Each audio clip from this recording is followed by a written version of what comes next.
dari semester 2, kelas 6 SD, saya udah gak pernah di rumah sampai hari ini. Aduh Pak Zega, anaknya ke kota, ntar bunyi di sana. Iya. Ntar hamil loh, ntar gini loh.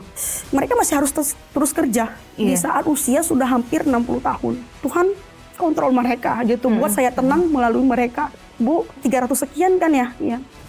Saya kalau ada juga 3 juta saya kasih.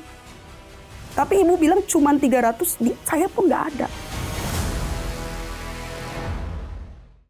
Salam Shiners, bertemu kembali dalam acara Her Story, His Glory.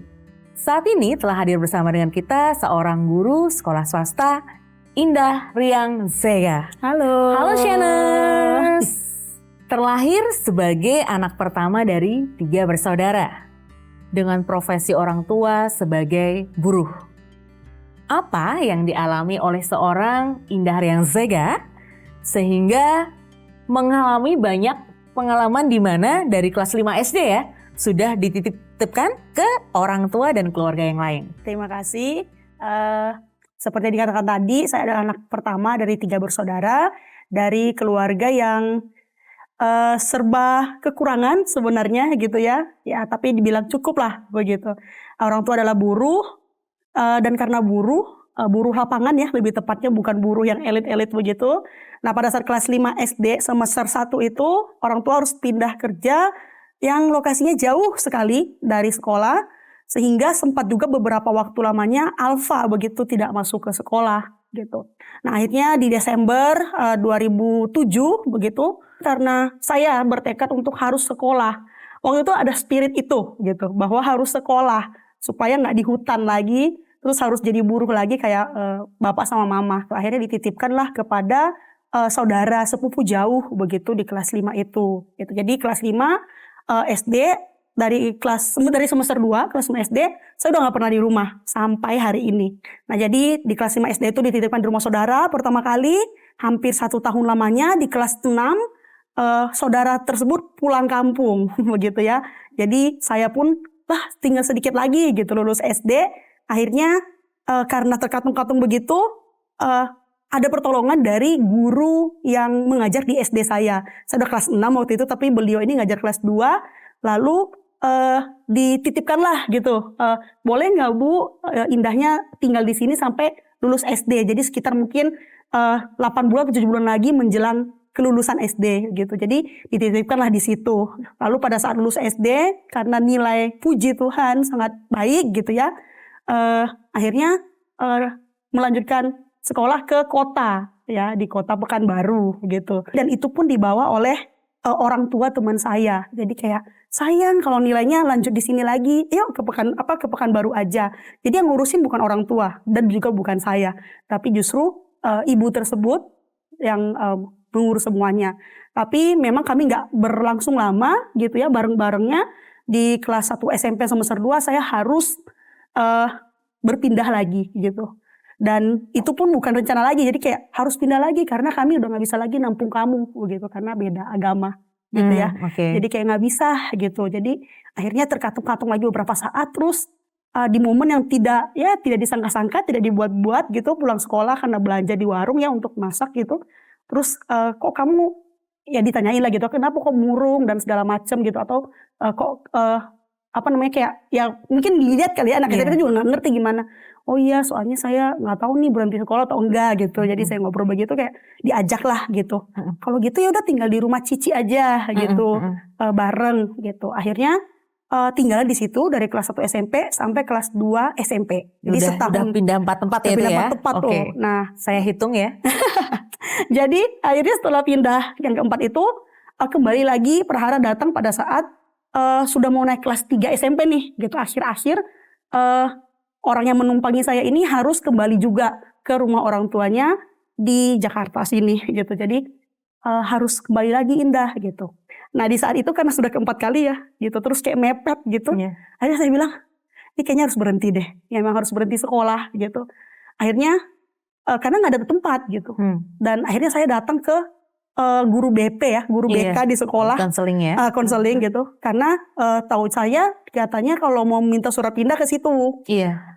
Walaupun kayak ini harus berhenti nih, tapi kayak pengen udah urus surat pindah aja biar sekolah di sana. Walaupun sebenarnya nggak akan bikin dia sekolah. Kalau udah kembali nggak akan sekolah. Iya. Gitu.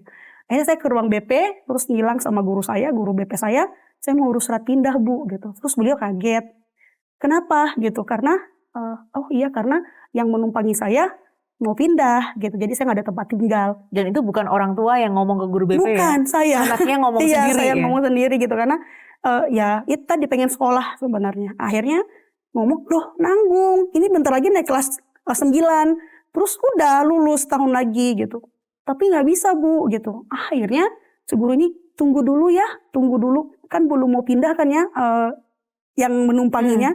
Oh iya belum gitu. Ya sudah kita cari dulu tempat tinggal gitu. Dicariin sama beliau si guru BP saya ini. Dan dicarikannya di rekan guru. Jadi rekannya beliau yang guru SMP saya, tapi nggak ngajar saya. Gitu. Okay. Akhirnya dititipkan di situ karena si ibu nggak punya anak gitu. Jadi kayak ya inilah sekalian gitu ada anak angkat gitu. Okay. Akhirnya ya sengaja di situ lagi pindah sampai lulus SMP. Berarti 5 ya? Ya udah tempat kelima. Iya, tempat kelima. Nah lulus 5 saudara-saudara. Lulus SMP. Jadi beliau juga punya ponakan kandung dong ya, ponakan dari saudara-saudaranya. Yang mana itu laki-laki gitu. Jadi kayak, Indah sepertinya gak bisa bareng. Karena ponakan 2 cowok bakal dateng tinggal di sini, di rumah ini. Sedangkan kita gak ada hubungan saudara yang gimana-gimana. Betul, iya. Aduh saya gak berani, saya gak pernah punya anak. Jadi saya gak punya jaminan untuk keamanan kamu gitu-gitu lah. Akhirnya kayak, lah ini bentar lagi nih kan harus SMA gitu, harus pindah gitu.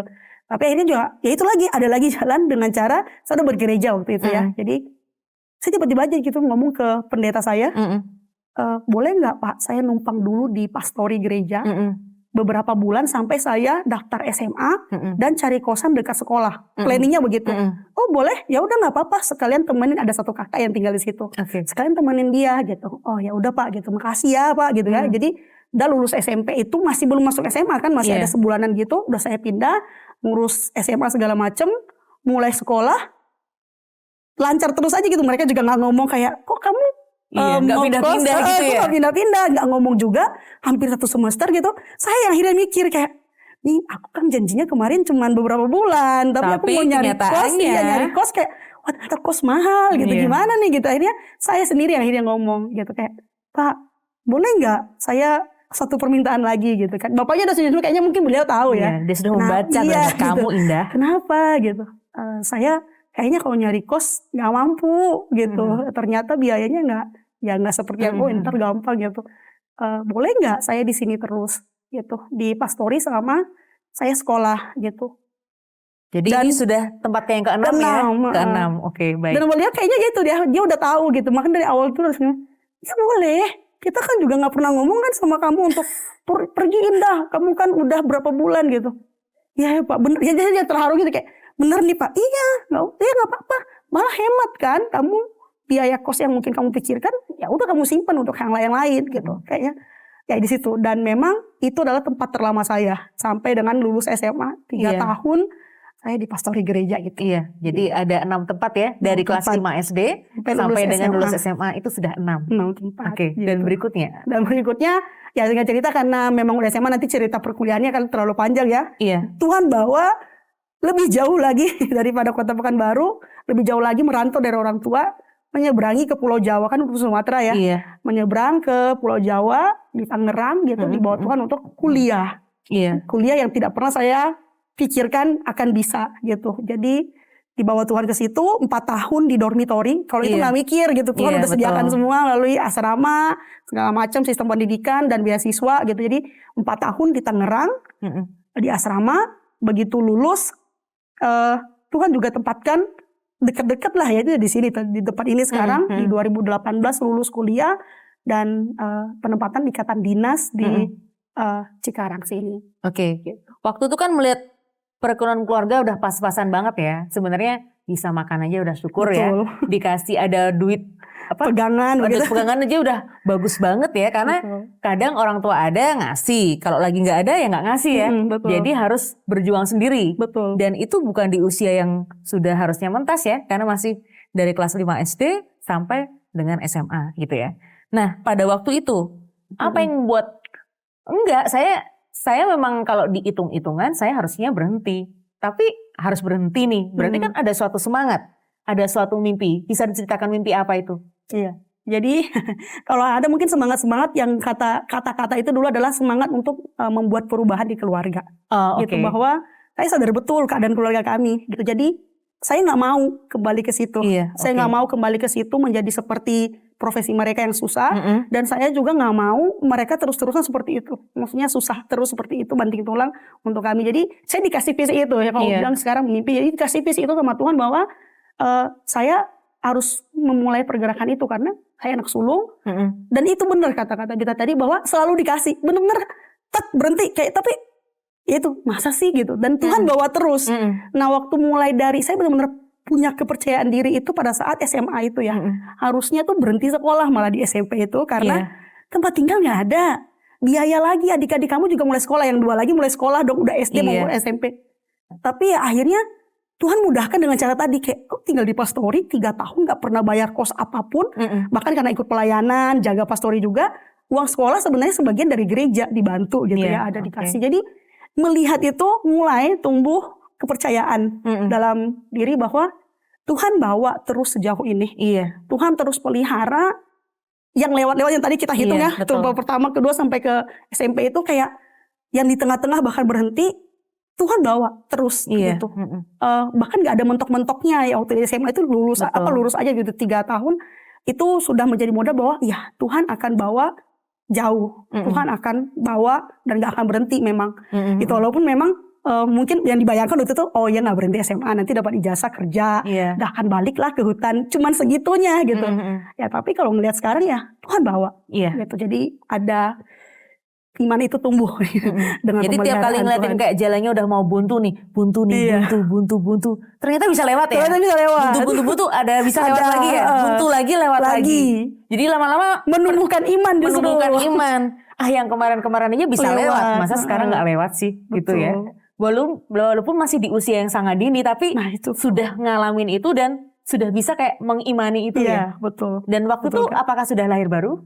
Sudah waktu SMA sih sudah ya, makanya juga bisa tinggal di pastori gereja. Saya lahir baru di kelas 2 SMP. Saya masih ingat banget 13 April 2010.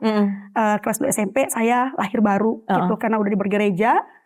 Terus ikut komsel lah begitu ya. Terus di muridnya kayak ayo Indah dibaptis gitu kan, sudah usia mau 14 waktu itu dibaptis gitu. Nah setelah baptisan itu Tuhan bentuk gitu. Ikut komsel, ikut pemulihan lah gitu ya, healing movement camp.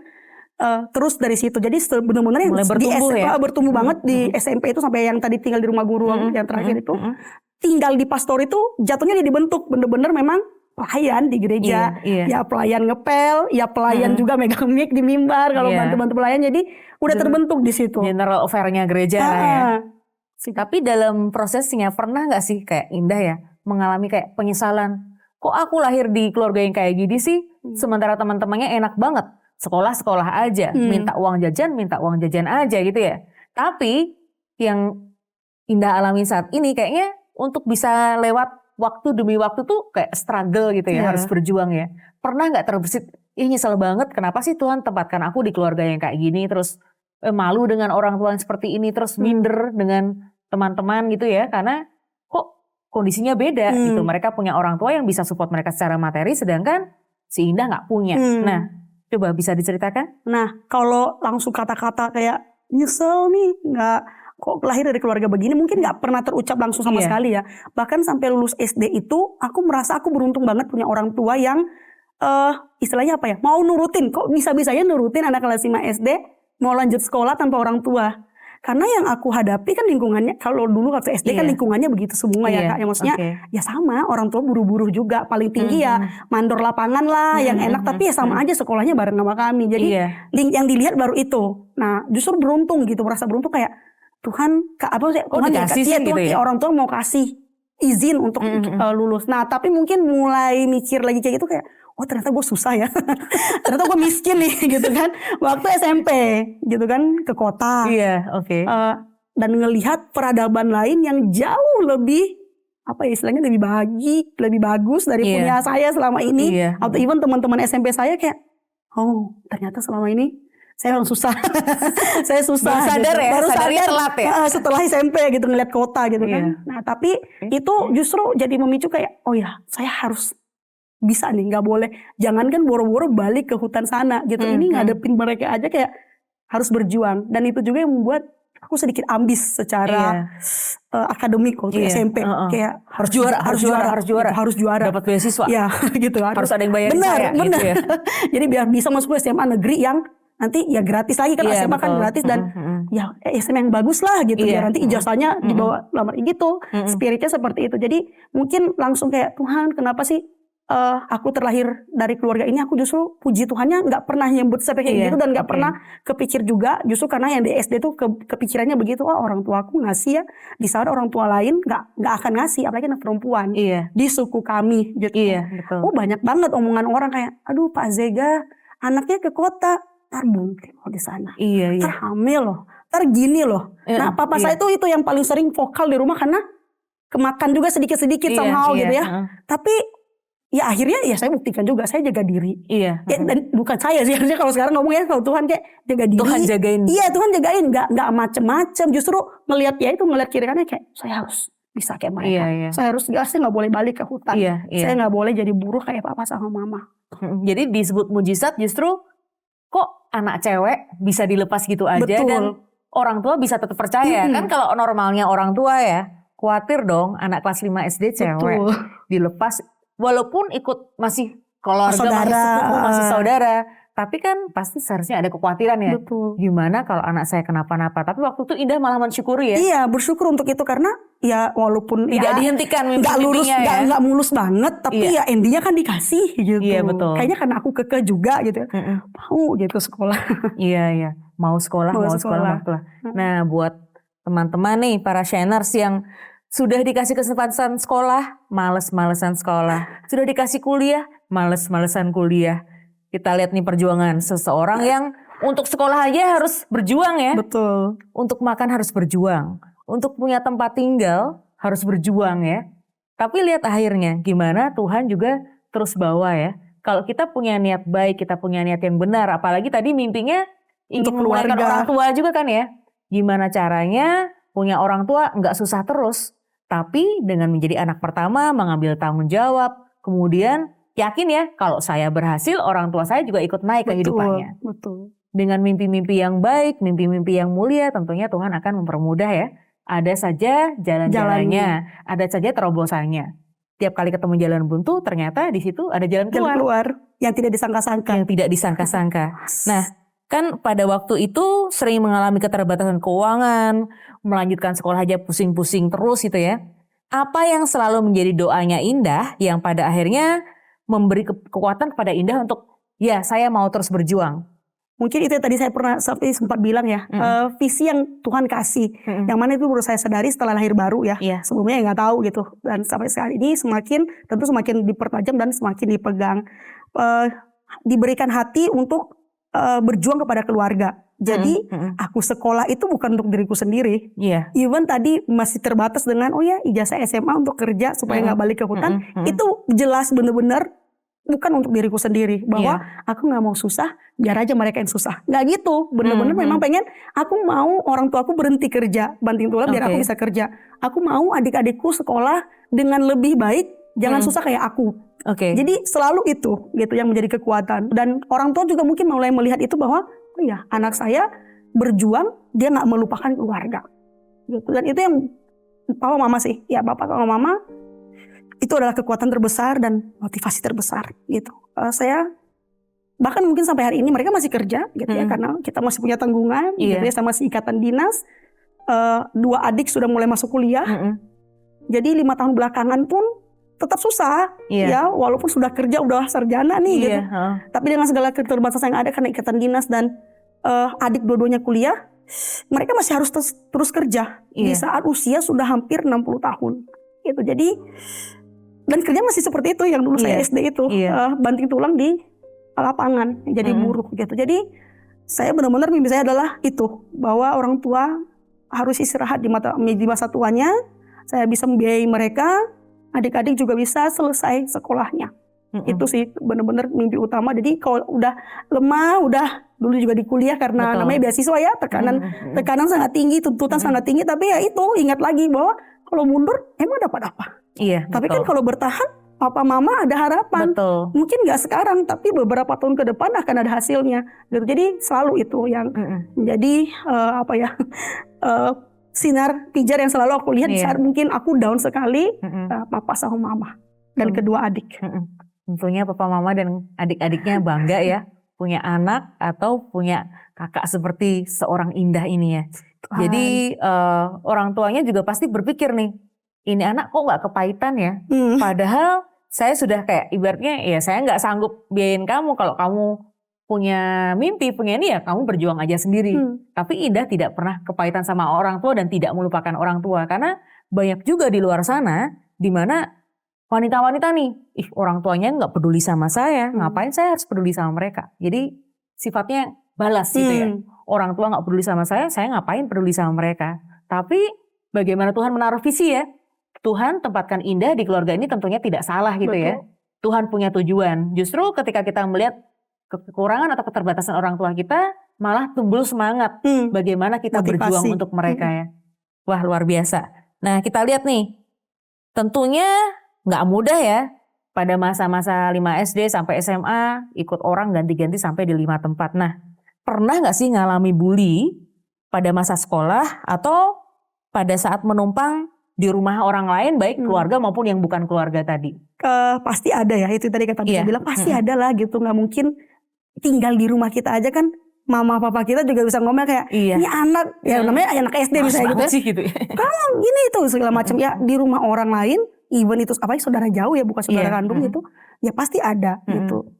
Cuman itu dia ya, saya juga kalau ingat sekarang kayak iya ya kok bisa terhitung badung gak sih dulu itu kayak tebal aja gitu telinganya, ya denger begitu, oh gitu itu salah, oh ya udah gitu ya? Berubah gitu maksudnya, oh nggak boleh nonton kemalaman, nggak boleh kalau kalau kakaknya lagi masak, aku nggak boleh di depan, aku sudah di dapur, at least ngeliatin dia motong, kan nggak percaya juga kan kelas 5 SD megang pisau mungkin dia nggak percaya, jadi intinya aku mulai ya karena dengar kayak gitu kan kayak nonton terus anak gadis padahal gitu, jadi aku oh gitu nggak boleh. Kalau kakak di dapur, aku lihat aja udah aku ke dapur.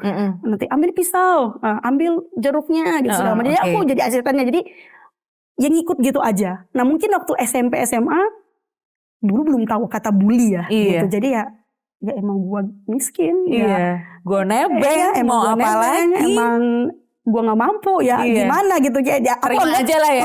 Terima aja gitu. Jadi sampai atau bahkan ada teman-teman yang kayak aku ingat banget ya sekarang tuh di SMA harus studi banding. Biayanya nggak sampai jutaan, cuma 740 kalau nggak salah. Terus nggak bisa ikut dari seluruh angkatan. Hanya satu orang yang nggak bisa ikut. Sampai dikira guru tuh kayak kamu main-main kali ya. Sini nomor telepon orang tua kamu, ditelepon. Ya bener nggak ada papa saya bilang, mohon maaf bu, nggak ada. Pak kita korting deh 50 gitu ya, 300-an. Papa saya sampai situ yang juga aduh pak gitu, segitu papa ngerendahin, malah mengakui kerendahan itu di depan guru. Bu 300 sekian kan ya, saya kalau ada juga 3 juta saya kasih, tapi ibu bilang cuma 300, saya pun nggak ada gitu. Saya kalau punya nyediain uang segitu itu untuk dia sebulan ke depan apa gitu. Jadi saya kayak saya juga kayak lihat guru saya kayak, ibu kenapa sih maksa? Gitu saya biasanya sedih gitu kayak, ibu kenapa maksa sih? Saya kan udah bilang, saya jujur aja terus apa harus ngomong gitu depan guru, ditelepon sama guru tuh kayak nyes banget gitu. Iya ngerti. Bu 3 juta juga kalau saya ada, saya kasih sama ibu. Betul, ini masalahnya nggak ada. Tapi ibu bilang gitu ya. Cuma 300-an, saya nggak ada. Oh itu saya nyes banget gitu, kelas 11 SMA, kelas 2 SMA. Nah akhirnya karena gonjang-ganjing itu kan teman-teman saya kayak, kita semua berangkat. Satu nggak berangkat Indah enggak nih. Tinggal nih. Jadi satu teman saya tuh kayak mes gitu. Kan dia denger nih. Cuma 50% dari uang seharusnya. Betul. Terus dia ngomong gini. Saya tahu itu bukan bully. Dia cuman kayak, kasihan ada orang sesusah itu ya. Dia ngomong gini. Nah, kamu semiskin apa sih? Dia depan muka. Gitu lagi duduk di depan. Terus kan gonjang-ganjing 2 hari lagi berangkat gitu. Terus dia ngomong gini. Kamu semiskin apa sih? Terus kayak, aku nggak bisa jawab kayak, aku cuma kayak gitu. Terus teman-teman yang kayak jangan gitu. Akhirnya kayak, jangan gitu ya. Aku juga bingung kayak, gue semiskin apa tuh ya segitunya. Segitunya pada saat kalian bilang cuma 300-an dan tidak sanggup. Iya nggak ada. Bapaknya bilang, kalaupun saya sediakan sekarang 300.000 itu untuk dia sebulan ke depan. Gitu. Jadi ya itu mungkin bully-bully seperti itu kali ya, maksudnya aduh gitu kayak yang kayak menyadarkan kita kondisi kita tuh saya tuh saya gitu. tuh serendah itu, saya tuh semiskin itu, seenggak mampu itu, seenggak punya itu. Sampai teman saya itu bener-bener nggak lihat bully, saya tahu persis. Dia cuma kayak emes kayak udah dipotong. Ada ya orang kayak gini udah dipotong tahu 550% masih tetap nggak ada gitu. Jadi dia emes kayak gitu. Terus saya juga kayak cuman nggak bisa berkata-kata kayak nggak tahu gue semiskin apa, pokoknya segitunya lah gitu, nggak ada gitu. Ya itu, jadi mungkin hal seperti itu waktu kuliah ya di universitas yang ya ternama lah gitu ya, tempatnya para orang-orang kaya berkuliah gitu ya. Terus kita di situ hanya dengan pakaian seadanya, sepatu yang jelas nggak tahu mereknya apa, atau bahkan saya bisa jamin waktu saya masuk kuliah 2014 itu saya adalah satu-satunya mahasiswa di kampus tersebut yang masih pakai Nokia 1661 yang bawa center itu, yang HP center tapi udah berwarna sih, punya mama. Saya satu-satunya pakai itu. Saya mulai pegang handphone Android itu 2017. Sudah hampir lulus gitu. Jadi saya jamin saya satu-satunya di kampus itu yang megang Nokia itu, yang gak ada kamera, gak ada internet. Jadi jagoannya hanya telepon, SMS. Telepon, SMS. Apa itu Line? Apa itu WhatsApp? Apa itu Instagram? 3 tahun kuliah nggak tahu soal itu. Jadi belum smart ya? Belum, nggak smart. Bukan smartphone. Iya, nggak smartphone. Ya, jadi hal-hal kayak gitu yang mungkin disadarkan. Tapi dulu nggak menganggap itu bulian, kayak ya udah nyadarin diri aja bener. Ya emang gue sesusah itu, ya sudahlah. Ya itu lagi, tapi maco lagi. Ya udahlah, ntar ada perubahan kalau nggak berhenti di sini. Gitu. Itu sih Kak. Semangatnya tetap ada terus ya. Nah, boleh diceritakan nggak gimana pertama kali Indah mengalami perjumpaan pribadi dengan Tuhan? Apakah melalui ikut ibadah kah, atau sedang ada retreat kah, atau apa? Coba bisa diceritakan. Kalau momen kairos yang gede banget seperti itu mungkin saya ngalami mungkin 2 titik dalam kehidupan sampai saat ini. Yang pertama itu setelah saya dibaptis yang kelas 2 SMP itu. Jadi sebenarnya ya sudah ikut ibadah beberapa waktu gitu ya. Terus dibaptis di 2010 itu. Setelah dibaptis itu rangkaiannya, jadi ikut camp gitulah, healing movement camp 3 hari. Di sana ya banyak sesi kan ya, pemulihan gambar diri lah, pemulihan hati Bapa lah dan segala macam. Itu sangat-sangat merubah seorang Indah, dan itu menyadarkan lah bahwa ya nggak deny saya susah, nggak deny saya dari keluarga yang nggak mampu, tapi ya itu gambar diri saya dipulihkan bahwa saya berharga, saya punya tujuan, saya ditempatkan Tuhan untuk keluarga saya dari situ. Makanya kalau terkata kita bilang nggak ada kepastian sama orang tua, nggak mungkin nggak ada sama sekali. Tapi memang di healing movement camp itu disembuhkan langsung. Kecewa lah, yang paling kecewanya kecewa, kayak papa nggak dukung, papa dikit-dikit ngomong ini, mematahkan semangat lah ya. Gitu. Tapi di situ dipulihkan gitu, dan ya sampai hari ini gitu. Jadi perjumpaannya yang pertama mungkin itu yang benar-benar merubah dan memberikan dasar itu tadi yang saya panggil. Oh itu kayaknya lancar-lancar aja, itu ternyata jalan Tuhan gitu ya. Oh ternyata semangat yang dalam diri itu visi dari Tuhan. Tuhan yang even itu tadi kan kayak kalau gua mau mah udah lulus SMA ya udah lulus pada susah aja di belakang, aku maju sendiri gitu. Tapi itu manusia sekali. Tapi puji Tuhan benar kata ditaruh sampai sekarang ya. Sampai dan sekarang tidak hilang ya. Nggak pernah hilang, dan bahkan mungkin kalau orang sekarang usia sekarang makin kuat. Indah kapan gitu berkeluarga, saya bilang keluarga saya yang kandung aja papa mama adik saya masih susah. Masa kan saya mau cari bentuk keluarga baru lagi, saya bilang gitu. Ini justru sampai segitunya Tuhan taruh, dan saya yakin betul itu bukan kekuatan saya. Karena kalau seumuran saya mau mikirnya ke sana lah, harus ke sana. Atau at least nikmatilah gaji yang ada itu untuk diri sendiri gitu. Tapi enggak, Tuhan enggak pernah relakan itu. Jadi benar-benar tetap sakit ngelihat adik ke aku gini. Tetap berbagi gitu. Ya dari tetap, yang sedikit yang kita punya, kita masih harus bagi. Ya udah kamu, bahkan kadang duluan. Jadi kamu duluan deh. Padahal kita kayak ini kalau dikasih juga ya pasti bakal kurang. Kan? Iya tahu. Ya udah deh kamu dulu gitu, karena ya tahu kalau dia terjengkal gitu ya, masa terjengkal. Betul. Ntar susahnya bukan cuma dia. Satu keluarga lagi akan susah, papa mama pasti akan sedih lagi kayak gitu. Jadi seperti itu justru Tuhan kasih sampai hati seperti itu. Gitu. Itu yang pertama, gitu ya. Bayar harga. Yang kedua, perjumpaan dengan Tuhannya adalah setelah setahun kuliah, semester 3 kuliah. Ini kan kuliah kan beasiswa full, tapi guru. Saya nggak pernah mau jadi guru. Betul. Jadi saya nggak mau jadi guru karena di pikiran saya, aduh guru tuh susah ya. Guru tuh susah. Dulu saya tinggal waktu kelas 6 sama guru kan ya, guru saya. susah Susah gitu loh. duitnya atau susah apa nih? Susah duitnya. Oke, baiklah. Susah hidupnya susah terbatas gitu ya. Benarkah itu para guru?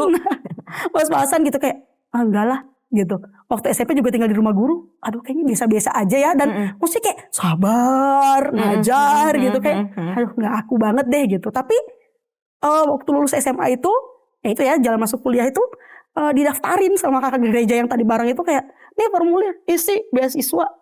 Itu hari Kamis atau Rabu. Sabtu ini izin dulu sekolah. Jadi dulu kan sekolah negeri kan sampai Sabtu ya tetap sekolah. Sabtu ini izin dulu gitu. Kenapa? Ikut wawancara. Wow. Gitu. Terus kan udah dibeliin kan ya. Terus kayak ya udahlah gitu. Isi terus Sabtu itu izin ikut wawancara. Di wawancara tau nggak? Ditanya, kamu mau jadi guru? Saya jawab enggak. Jujur sekali ya? Jujur banget, lantang-lantang aja karena kayak orang bukan aku yang mau daftar kok, memang didaftarin aja. Mau jadi guru? Enggak. Saya bilang. Terus kenapa kamu di sini? Karena beasiswa. Terus beliau bilang, beasiswa banyak loh Indah. Ada, ya dia sebutkan lah ada ini itu kampus-kampus kenapa negeri. ini? Nah, gitu kenapa ya? ini? Terus saya bilang, saya sudah coba semuanya. Memang coba semuanya. Saya sudah coba semuanya, nggak diterima. Saya bilang gitu. Sangat jujur jadi, ya. ini saya coba. Saya bilang, oh gitu. Ya itu terus dialihkan ke pertanyaan lain lah. Gimana keluarga, gimana ini segala macam. Lulus. Jadi apakah ada yang salah dengan bagian interviewer? Iya gitu kan, kayak kok lulus sih gitu. Saya kok lulus gitu. Kuliahnya kuliah guru. Ditanya apakah mau jadi guru. Dengan lantang dijawab tidak. Tapi bisa diterima. Bisa diterima tuh, bayangin gak. Dan udah keterima nih, ya masuk lah kan. Dibiayai semua keberangkatan. Sampai di tempat kuliah itu setahun pertama, ya kuliah guru kan. Ya kuliah guru, ya udah jalanin aja. Udah kayak pokoknya ya kuliah berangkat jam berapa, ya udah kuliah. Nggak ada tuh kayak, oh ya nanti jadi guru nih, ngajar. Nggak ada. Udah lurus-lurus aja pokoknya setahun. Nah masuk tahun kedua, semester 3, saya praktikum. Kan guru ya. Ada masa-masa praktikum. Praktikum 1, itu nggak ngajar. Jadi cuman observasi namanya. Iya. Gitu. Jadi 2 minggu saya ke sekolah, yang afiliasi dengan yayasan yang biayai. Saya harus mengobservasi 2 orang guru senior di sana. Terus kayak lihat gitu, oh cara mereka ngajar gini, yang bagus ini, yang harusnya nggak boleh mereka lakukan apa secara teori yang udah dipelajari setahun nih. Dalam proses itu 2 minggu itu, saya tiba-tiba dikasih hati untuk kayak, tuh kok jadi guru tuh sampai sedekat itu sama siswa. Yang dulu kayak kamu SMP, waktu itu SMP. Sedekat itu ngasih motivasi, terus ngasih mereka ya itulah nasihat-nasihat gitu ya. Bahkan bukan kontennya sih yang saya perhatikan mereka. Dan balik-balik itu setelah mengumpulkan tugas ya, ada portofolio gitu, ngumpulin tugas. Ada satu malam di mana tiba-tiba aja gitu teringat semua itu dan bisa nangis, bahkan nggak sedih yang gimana gitu, cuman nangis tersentuh kayak, ya, gitu. Tersentuh. Dikasih itu bahwa tuh segitunya loh kalau jadi guru, kamu bisa dipakai untuk benar-benar nyentuh kehidupan lain. Ya dulu mirip-mirip sama kamu, anak sekolah yang perlu disadarkan, dikasih motivasi, dikasih semangat, sedekat itu loh gitu. Nah disitulah saya terima akhirnya panggilan sebagai guru itu, dan itu benar-benar malam itu tuh kayak, pokoknya saya nggak mau nangis tapi saya nangis, kayak tersayat-sayat gitu. Terus ya itu tadi teringat bahwa saya nggak mau jadi guru karena guru itu susah, gajinya nggak seberapa. Saya nggak bisa bantu keluarga kalau saya jadi guru. Nggak akan hitung-hitungan cepat. tadi ya. Hitung-hitungan gitu kayak tinggi, mau mengangkat keluarga dengan gaji segini apa yang bisa dilakukan? Guru gitu lagi ya? kan, terus nanti tahu ada ikatan dinas, bisa ke daerah terpencil, terpelosok gitu. Iya betul. Teringat semua itu malam itu dan ya saya istilahnya dihancurkan gitu ya segala tembok itu dan malam itu bikin komitmen sama Tuhan 2, 3 malah ya mungkin ya, 2 yang berkaitan dengan kuliah. 1, Tuhan aku terima panggilan sebagai guru. Di saat itu? Iya, malam itu. Jadi Oktober 2015. Wow. Saya nggak lupa tanggalnya. Ya? Iya. Oh, jadi udah selesai 2 minggu itu. Semester 3 tuh. Jadi saya pertama itu, saya terima panggilan sebagai guru Tuhan. Saya akan jadi guru. Saya akan mengajar. Yang kedua, kan ada ikatan dinas nih, gitu kan. Saya nggak tahu bakal dilempar ke daerah mana, gitu ya. Yang kedua, itu jadi momok menakutkan juga. Kayak, entah kalau penempatannya di daerah terpencil gimana, gitu ya. Atau bahkan sampai Papua misalnya gitu ya. Kedua itu, Tuhan, dimanapun Tuhan tempatkan, saya akan turut. Sejauh apa, kan udah jauh nih dari keluarga. Sejauh apapun pelosoknya Tuhan mau tempatkan, saya akan terima. Jadi sudah ada penyerahan gitu ya. Berserah. Terus yang ketiga mungkin berkaitan dengan itu. Karena sudah terima 2 itu, Tuhan tolong jaga keluarga saya. Karena kalau sampai saya jauh, ya kontrolnya istilahnya gitu ya, kontrolnya siapa TK nggak ada lagi gitu, gitu. Makin lemah lah gitu. Tuhan kontrol mereka gitu, buat saya tenang melalui mereka. Gitu, dan Tuhan buktikan itu. Jadi selama kuliah mungkin ya riak-riak riak-riak Mm-mm. perekonomian keluarga tuh ada, cuman maksudnya mungkin nggak seperti dulu lah, ada Iya. aja gitu bantuannya, ada aja jalannya. Iya. Jadi saya bilang, iya itu hasil adalah, maksudnya itu janji yang Tuhan perlihatkan sama saya, Mm-mm. ya karena kamu sudah berserah, Iya. saya akan lakukan bagian saya, mungkin Iya, gitu ya, iya, gitu ya. iya. Jadi sampai dengan saat ini, gitu. Ini pun sudah selesai ikatan dinasnya. Iya, betul. Ditanya lagi mau jadi guru, ya saya akan terus jadi guru. Jadi panggilan yang diterima saat itu sampai sekarang pun masih tetap Iya. sama ya? Iya. Masih teringat bahwa untuk jadi guru itu kita bisa menyentuh kehidupan Iya, anak-anak benar didik kita dipakai ya? ya, sedekat itu langsung gitu. Ngomong satu kelas gitu berapa belas orang, langsung kan kita ngomong kapan kita bisa punya waktu mengumpulkan massa Betul. untuk ngomong sesuatu sama Betul. mereka, memotivasi mereka atau bahkan menyampaikan kebenaran sama mereka, menumbuhkan iman mereka. Kapan? Ya ternyata profesi guru, Iya. nggak nyari-nyari, Mm-mm. nggak kemana-mana. Udah tunggu di kelas, adat datang, Betul. kita punya waktu Jadi itu. jiwa-jiwanya sudah dikirim ya? Bener, Tinggal kita mau ngisi mereka iya, dengan bener, apa? diperlengkapinya gitu ya? gimana. Bener, itu sih yang benar-benar kayaknya. Sampai kemarin di ikatan dinas selesai ditanya, Miss Indah masih mau jadi guru? Ya, saya akan terus jadi guru. Dan sudah tidak ingat lagi. Itunya kecil. Oh, hitung-hitungannya. Ya itu tadi mungkin kata-kata itu juga tadi itu ya. Semakin melihat bahwa susah itu terus ada, Mm-mm. tapi jalan itu juga terus ada. Iya. Even kayaknya nggak yang wah gitu. Itu makin ya Tuhan pelihara. Iya, apa yang perlu ditakutkan Iya, apa yang gitu perlu ya? ditakutkan? Ada kok sampai sekarang. Yang bahkan yang jauh lebih susah dulu, Mm-mm. masa-masa SD SMP itu, itu udah Tuhan angkat tuh gitu. Iya. Adik-adik juga sekarang kuliah dua-duanya. Yang pasti mereka gak sesenang teman-teman mereka Iya, mungkin. betul. Tapi mereka gak sesusah kakaknya dulu. Kakaknya berusaha untuk mereka ada. Mm-mm. Orang tua juga support udah gitu. Jadi yang ngelihat itu sih. Jadi kalau kita lihat nih, tadi kan ngalamin Tuhan ya di semester ketiga tadi. Perubahan yang paling dirasakan apa? Setelah mengalami Panggilan itu. jamahan dan panggilan Tuhan tuh. Satu karena masih kuliah, sungguh-sungguh banget kuliahnya. Oke. Benar-benar kayak, oh ya harus belajar gitu, harus mempersiapkan diri. Karena ya itu tadi kan, ketemu jiwa-jiwa ini kan juga harus diisi kitanya dulu. Betul. Kuliahnya benar-benar sungguh-sungguh kayak, ya udah mempersiapkan diri. Tahu nih, saya kuliah, saya belajar ini itu untuk bersiap ke Iya. tahap apa. Itu satu. Yang kedua ya itu tadi paradigma lagi juga tadi yang soal biaya lah, Betul. uang lah. Kan udah berserah sama Tuhan, sudah serahkan sama Tuhan Udah nggak ke keluarganya. situ lagi ya? Udah gak itu lagi yang dihitung kayak ya sudah Tuhan akan pelihara, Tuhan pakai apapun seberapapun untuk itu gitu. Jadi itu mungkin yang paling berubah kayak ya udah gak hitung-hitung, udahlah berapa gaji guru ya sudah terima gitu. Dan benar-benar ya itu panggilan guru sekokoh itu, Iya. selantang atau bahkan lebih lantang pas dulu kayak mau jadi guru enggak gitu.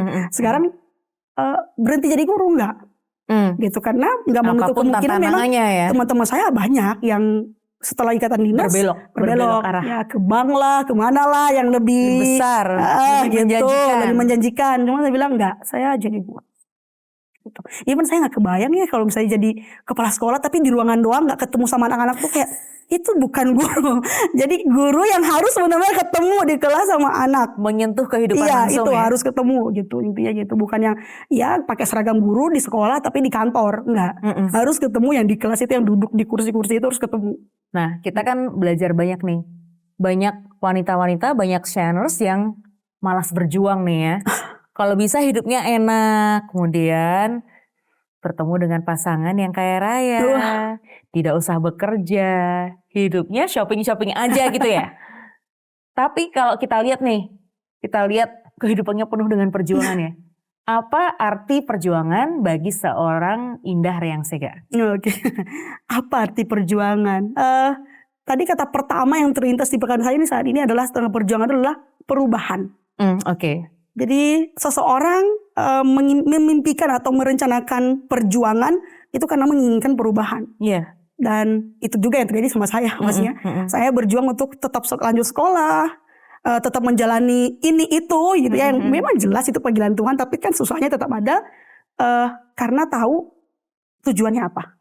Iya. Tuhan akan merubah keluarga melalui saya. Tuhan akan pakai saya untuk merubah keluarga saya, atau bahkan melalui panggilan tadi itu, Tuhan akan ubahkan hidup anak-anak melalui saya juga gitu panggilan itu. Jadi perjuangan adalah melakukan perubahan itu buat saya. Jadi saya berjuang juga untuk keluarga supaya mereka lebih baik lagi gitu hidupnya, dapat perubahan yang dari selama ini yang kami hidupi begitu. Atau perjuangan lainnya kalau dengan panggilan sebagai guru sekarang ya berjuang untuk mengisi diri lebih lagi, Betul. menjadi manusia yang lebih baik lagi gitu ya. Untuk apa? Untuk bisa membuat perubahan kepada anak-anak jiwa-jiwa yang saya temui di kelas-kelas saya. Gitu.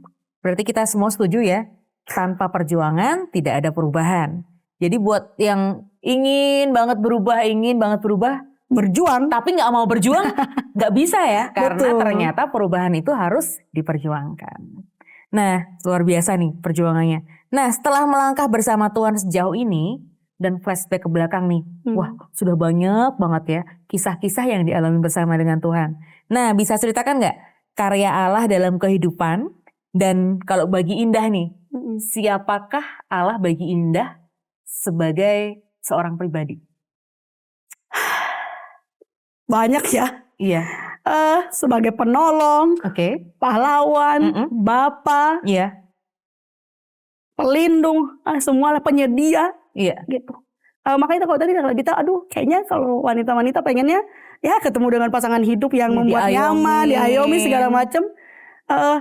Terus terang saya belum memimpikan itu sekarang karena karena saya masih belum fulfill dengan diri saya sendiri, keluarga juga masih ini. Betul. Tapi saya merasakan itu dari Tuhan saya. Iya. Gitu. Dia ada sama saya nggak perlu khawatir. Oh ya udah siap berapa?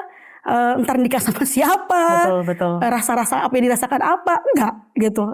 Saya merasakan pemenuhan itu semua dari Tuhan saya. Pribadi yang memang benar-benar ngasih visi itu ke saya, ngasih kedamaian itu ke saya, ngasih saya lihat milestone dalam keluarga dan perjalanan pribadi saya. Udah saya cukup dengan itu, saya aman dengan itu, udah gitu. Jadi ya itu tadi kalau ngelihat ini yang saya ceritain mungkin ya titik-titik tertentu yang detailnya yang benar-benar terasa itu kan ya tentu saya gitu kalau diceritakan mungkin wah banyak banget dan justru melalui itu benar-benar perjalanan iman yang memang mungkin saya baru bisa deklarasikan itu masalah yang baru ya atau bahkan waktu SMA waktu udah ini waktu sudah lahir baru gitu ya sudah ngerti kebenaran saya bisa bilang oh itu visi dari Tuhan gitu. Sebelumnya kan ya udah lancar-lancar aja ngerasa oh ya dilancarkan gitu. Jadi lebih lagi sekarang ngelihat ke belakang wah itu tuh jalan yang mustahil. Itu tuh nggak mungkin. Buat saya itu nggak mungkin. Buat orang tua saya itu nggak mungkin. Buat istilah masyarakat yang saya temui di setiap tahapnya itu untuk nerima saya itu nggak mungkin sebenarnya. Tapi ya Tuhan bawa sejauh ini. Ya itu benar-benar memang Tuhan yang bawa. Nggak mungkin saya nggak akan sanggup orang tua apalagi lingkungan saya juga bisa nerima saya ya pasti karena Tuhan taruhkan itu kepada mereka untuk ya jadi alatnya Tuhan gitu buat saya. Nggak mungkin kayak dengan sukarela banget ya ini orang susah ditolong segala macam kan apalagi masing-masing orang punya kesulitannya sendiri. Jadi ya itu perjalanan iman yang benar-benar Tuhan akan terus pakai itu untuk ngingetin saya. Even kan sampai saat ini ya ada aja gitu ya entah apa lagi lah ke depannya. Tapi benar-benar kalau ngelihat ke belakang seperti itu ya itu kayak apalagi apa yang kamu takutkan, apalagi yang kamu ragukan, apalagi yang kamu takutkan, gitu. Yang berat-berat, yang mustahil lewat gitu. Apalagi apa yang nggak bisa, semua bisa. Gitu sih. Jadi buat para shiners nih, para wanita yang tiap kali hanya mencari-cari jawaban, menunggu-nunggu mujizat, ternyata Tuhan bisa pakai kita untuk menjadi jawaban dan menjadi mujizat buat orang lain. Jadi daripada nunggu orang kan capek ya. Yang ditunggu-tunggu gak datang-datang gitu ya. Jadilah. Kalau daripada kita menunggu-nunggu mujizat, jadilah mujizat. Daripada kita menanti-nanti the right person ya, jadilah the right person gitu ya. Jadi kalau nunggu kan kita gak tahu sampai kapan. Siapa. Tapi ketika kita bilang sama Tuhan, Tuhan aku mau dipakai, Tuhan pakai kita. Dan saat itu jadi dimulai. Jawaban, kemudian jadi berkat dan jadi mujizat buat banyak orang. Tergantung apakah kita mau dipakai oleh Tuhan atau tidak. Ya. Kemudian ini pertanyaan yang terakhir untuk seorang Indah Riang Sega. Selalu berjuang dan tidak pernah menyerah dalam menggapai mimpi-mimpi ya. Nilai-nilai apa yang Indah Riang Sega ingin tularkan kepada para shiners dan juga pesan-pesan apa yang ingin disampaikan untuk para wanita istimewa dalam sesi Shine Woman Her Story His Glory from Indonesia to the World kali ini. Silahkan. Yang pertama-tama kita dijadikan dengan satu tujuan. Jadi ada tujuan dari Tuhan? Yes, ada tujuan dari Tuhan. Keberadaan kita tidak pernah kebetulan, tidak pernah salah apalagi gitu ya. Jadi ada tujuannya. Tuhan akan pakai. Amin. Gitu. Yang kedua, berjuang. Itu tadi ya. Harus berjuang. Ya, kita mau tahu, berubah? ya mau berubah, berjuang. Ya mau berubah, berjuang gitu. Tuhan tentu tuntun, Tuhan akan perlengkapi gitu ya. Tapi bukan berarti itu tadi yang kita bilang ya, kalau Tuhan nggak pernah janji, oh ya langit selalu biru, jalan mulus terus gitu. Tapi ya akan ada kerikil-kerikil, goncangan-goncangan dihadapi, berjuanglah, bertahanlah, andalkan Tuhan gitu. Dan yang ketiga, sebagai seorang wanita, kodrat kita penolong gitu ya. Penolong itu harus kuat gitu ya. Jadi jadilah kuat. Ya, jadilah kuat, jadilah penuh di dalam Tuhan, bukan karena hal-hal yang di luar diri kita gitu ya. Entah itu keluarga, pasangan atau hal-hal material yang lain gitu ya. Mari kita merasa penuh di dalam Tuhan. Gitu. Jadi ketika kita memilih Tuhan, kita memiliki segalanya. Kita Betul punya sekali. jawabannya, Betul. kita punya mujizatnya, Betul. kita punya berkatnya, Kekuatannya semuanya ada. segala-galanya. Luar biasa. Baik, semoga kesaksian pada hari ini bisa memberkati para shamer semuanya. Dan sampai jumpa lagi di episode yang lain dari Her Story, His Glory. Bye, Bye, Shiners.